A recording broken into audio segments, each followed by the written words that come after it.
नमस्कार। हस्तक्षेप में आपका स्वागत है। मैं हूं अमलेंदु। कल टीवी लाइव पर एक गंभीर परिचर्चा का आयोजन किया गया, जिसमें देश की राजनीति में हो रही उठापटक का विश्लेषण वरिष्ठ पत्रकारों द्वारा किया गया। इस परिचर्चा में मैंने भी हिस्सा लिया। आइए देखते हैं इस परिचर्चा के कुछ प्रमुख अंश। साभार इसलिए आई कि वो अपनी सरकार के आंकड़ों पर ध्यान नहीं देते। उत्तर प्रदेश का जो आबकारी विभाग है, उसके आंकड़े बताते हैं कि उत्तर प्रदेश के जो 5 जिले हैं जो हर दिन सबसे ज्यादा दारू पीते हैं, उसमें गाजियाबाद और नोएडा 12 से 14 करोड़ वाले हैं, और बनारस, काशी, भाई साहब का निर्वाचन क्षेत्र, उसका स्थान प्रतिदिन 6 से 8 करोड़ रुपए शराब पीने का सरकारी रिकॉर्ड है। और सरकारी कितनी आती है ये नहीं मालूम है। और सबसे बड़ी चीज है, आंकड़ा सिर्फ शराब का है। बनारस में सबसे ज्यादा भांग के ठेके हैं, भांग भी उठती है। काश मोदी जी ने ये आंकड़ों को ध्यान दिया जा होता और उसे चिंता व्यक्त की होती कि काशी शरीफ के पवित्र शहर में लगातार शराब पीने वालों की संख्या क्यों बढ़ रही है। काशी में तो जो टूरिस्ट आते हैं वो टूरिस्ट नहीं होते हैं, वो तो दर्शनार्थी होते हैं। और अपन उम्मीद नहीं करते हैं कि बाहर से आने वाला दर्शनार्थी जो काशी विश्वनाथ के दर्शन करेगा वो दारू पिएगा। जाहिर है, यदि 6 से 8 करोड़ रुपए की शराब उस शहर में पी जा रही है और उसको पीने वालों की संख्याओं में कोई युवा है, तो ये मोदी जी शरीफ के व्यक्ति के लिए चिंता का विषय होना चाहिए, ना कि लफाजी का। ये आंकड़े हैं, पता कर लीजिएगा। दूसरी चीज, जहां तक आप डर की बात कह रहे हैं, मैं अभी इससे असहमत हूं। हालांकि आप याद करें कि भारतीय जनता पार्टी वित्तीय अनियमितताओं में लगातार फंसती चली जा रही है। राफेल से जैसे तैसे निकले थे। हम लोग भूल रहे हैं कि इन्फोर्समेंट डायरेक्टर का कार्यकाल फिर से बढ़ाने के मसले पर भी सुप्रीम कोर्ट ने दखल दिया था और कहा था कि इनकी आपको बार बार क्यों जरूरत पड़ रही है, क्या वो कोई कॉम्पिटेंट अथॉरिटी नहीं है। आप याद करें उस चीज को, वो भी एक मसला है। पिछले 1 महीने की जो घटना हुई है, जिसके अंदर हम देख सकते हैं लोकतंत्र की जो चुनौतियां हैं। पहला कि चंडीगढ़ में वोट चोरी किए गए। दूसरा, इलेक्टोरल बॉन्ड को इलीगल घोषित किया गया। तीसरा, किसान आंदोलन के ऊपर अनुचित तरीके से बल प्रयोग किया गया। और चौथा, ये जो चुनाव आयोग की वेबसाइट से लिए आंकड़ों के अनुसार जो न्यूज लॉन्ड्री ने जो एनालिसिस किया और उसको तो बताया है कि किस प्रकार से फर्मों को फोर्सली चंदा लिया जाता है।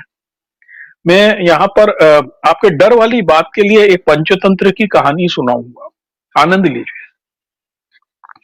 एक साधु थे, वो जंगल में रहते थे और कंदमूल खाते थे, थोड़ा बहुत 1-2 कपड़े होते थे। तो अचानक उनकी जो कुटिया थी उसके अंदर चूहे बढ़ गए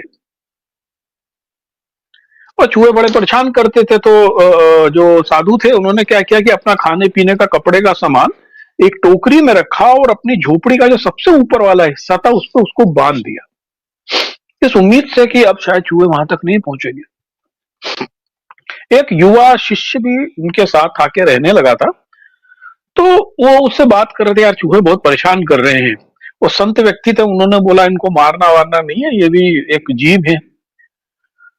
तो उस युवा शिष्य ने रात में देखा कि चूहे इतने ताकतवर है कि वो जमीन से कूदते हैं और कूद के ऊपर जो टांड है जिसके ऊपर टोकरी में सामान रखा हुआ है वहां तक पहुंच के खा लेते हैं। सुबह उन्होंने अपने गुरु को बोला कि महाराज ये कुछ सामान्य घटना नहीं है चूहों का इतना ऊपर कूदना। बोले हाँ है तो नहीं, लेकिन क्या किया जाए, परेशान तो कर ही रहे। तो शिष्य ने देखा कि चूहे जाते कहां पर हैं। चूहे जहां पर गए, जहां उनका बिल था, शिष्य ने फावड़ा लेके उसकी खुदाई की और वहां पर देखा कि एक सोने के सिक्कों से भरी हड़िया गड़ी हुई थी। शिष्य ने उस सोने से वाली हड़िया को निकाला और राज दरबार को पहुंचा दिया कि हमारे तो कोई काम का नहीं है। अगले दिन देखते हैं कि चूहों ने की जो कूद थी वो 1 फीट की भी नहीं रह गई थी, ऊपर तक जाना तो ठीक है। तो ये जो चूहों की कूद है ना, जब तक इनके पास में धन है, आप किसी प्रदेश में जाके देखिए, मध्य प्रदेश में, उत्तर प्रदेश में, वहां पर छोटी छोटी जगहों पर कार्यकर्ताओं को खेल क्लब, भजन क्लब के नाम पर पैसा बांटा जाता है। हर कार्यकर्ता को नगर पालिका, ग्राम पंचायत स्तर पर कोई ठेके दे दिए जाते हैं जिसमें कोई काम ही नहीं होता है। अकूत दौलत है। जो भवन बने हुए हैं, भारतीय जनता पार्टी के जो कार्यालय हैं, उनको आप देख लीजिए, वो पैसा कहां से आ रहा है। देश के 500 जिलों में उन्होंने यदि जमीन खरीदी हुई है ऑफिस बनाने के लिए, और लगभग 365 जिलों में उनके कंस्ट्रक्शन हो चुका है, और कोई भी कंस्ट्रक्शन 100 से 200 करोड़ रुपए से कम का नहीं है। तो जब तक चूहा तभी तक उछलेगा जब तक उसकी हड़िया में सोना दबा रहेगा। तो अभी डर नहीं है, अभी ये निरंकुश है। आप देख लीजिए, होता क्या है कि राजनीतिक दलों की बात को जनता तक पहुंचाने का जो जरिया है वो लोकतंत्र का चौथा स्तंभ मीडिया होता है। दुर्भाग्य से अभी तक आप जितनी वेबसाइट है उसके अंदर सब आप जो खबर आई वो देखिए, कांग्रेस ब्लेम, कांग्रेस क्लेम। यदि ये इस तरफ होता तो धमाका हमारे सोर्स से, कोई भी मिंट हो चाहे एचटी की वेबसाइट आप देख लीजिए, कोई भी उन 30 कंपनियों के नाम देने को तैयार नहीं है। तो इस न्यूज पे कहीं कोई विमर्श नहीं हो रहा है, इस न्यूज को कभी कोई चर्चा नहीं हो रही है।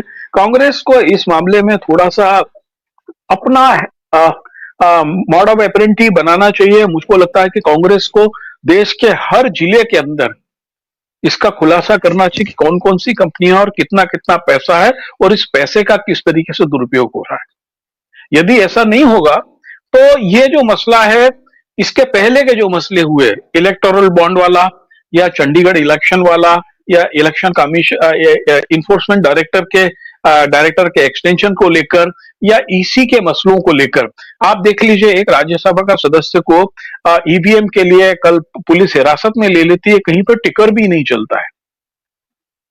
तो ये दिल्ली का मीडिया से जैसे ही हम नीचे जाना शुरू करते हैं, यदि आप एक प्रेस कॉन्फ्रेंस बाराबंकी में करेंगे, या एक प्रेस कॉन्फ्रेंस आप जोधपुर में करेंगे, या भोपाल की जगह एक प्रेस कॉन्फ्रेंस इंदौर में करेंगे, तो कम से कम जो स्थानीय अखबार है उसमें इन सब चीजों का कवरेज आता ही है।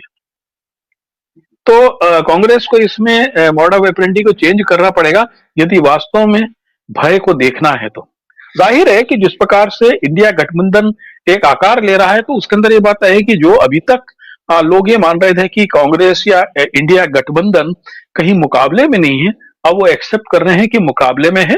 आज से 3 महीने पहले कांग्रेस ने जो बोला था कि हम हर सीट पर विकल्प के रूप में एक कैंडिडेट देना चाहेंगे, वो शायद इसलिए आकार लग रहा है। जो मीडिया के यानी चारण मीडिया है, जिसको चारण चैनल है, वो अधिकांश सोचते हैं कि वो कांग्रेस में बैठे लोगों सभी से समझदार हैं, और 3 महीने पहले से हल्ला कर रहे थे कि इंडी गठबंधन या इंडिया गठबंधन खत्म हो गया, ये हो गया। जबकि राहुल गांधी और कांग्रेस के पास खबर थी कि नीतीश कुमार पलटने वाले हैं, इसलिए नीतीश कुमार का संयोजक नहीं बनाया गया था। जितनी चीजें हो रही हैं, कांग्रेस और इंडिया गठबंधन के लोग चाहते हैं कि जिनका आवागमन होना है वो हो जाए एक बार में, और उसके बाद में इसको शेप दिया जाए। अंडर द कॉर्पोरेट बहुत सारी चीजें चल रही थी, अभी भी चल रही हैं, और आगे भी चलती रहेंगी। और ये मुझको ऐसा लगता है कि सदर्न स्टेट में तो कोई चुनौती है नहीं। महाराष्ट्र बहुत क्लियर है, मध्य प्रदेश में एक सीट की बात थी, खजुराहो देने को तैयार हो गए, राजस्थान में कोई भी चुनौती है नहीं। इस प्रकार से हरियाणा, उत्तराखंड, और ये जो यहाँ कोई प्रॉब्लम नहीं है। झारखंड में गवर्नमेंट है, गवर्नमेंट में मुझे नहीं लगता है वहां सीट डिस्ट्रीब्यूशन का कोई प्रॉब्लम होगी। बिहार में बहुत क्लियर हो चुका है, बिहार में लगभग सीटों का बंटवारा साफ हो चुका है। और यदि कांग्रेस 220 से 247 सीट पर अकेले चुनाव लड़ती है तो उसका टर्नआउट अच्छा रहेगा।